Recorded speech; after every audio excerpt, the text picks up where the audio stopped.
How to get a refund on Temu without returning. Hi everyone, welcome back to another episode. In this video, I'm going to show you the ways to get a refund on Temu without returning.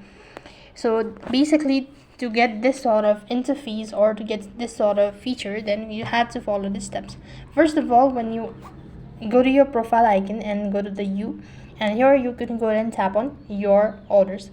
After that, you can go ahead and tap on the returns button, and when you go ahead and select the particular product that you wish to return, and then you should have a message indicating that you're eligible for a refund without returning any item this time, which means that you can keep the item for free. Now this happens in some cases, like Temu will process a refund immediately after you submit the refund request. So all you have to do is just submit the refund request and you can still use them, or you do not have to return the item. So this happens due to the cost efficient, and likewise this is only available in some cases, not available in all of the item, and highly depends on the seller. So that's how you can get a refund on Temu without returning. That is all for this video. I hope the video was helpful. Make sure to like, share and subscribe to our channel. Thank you for watching. See you in the next video.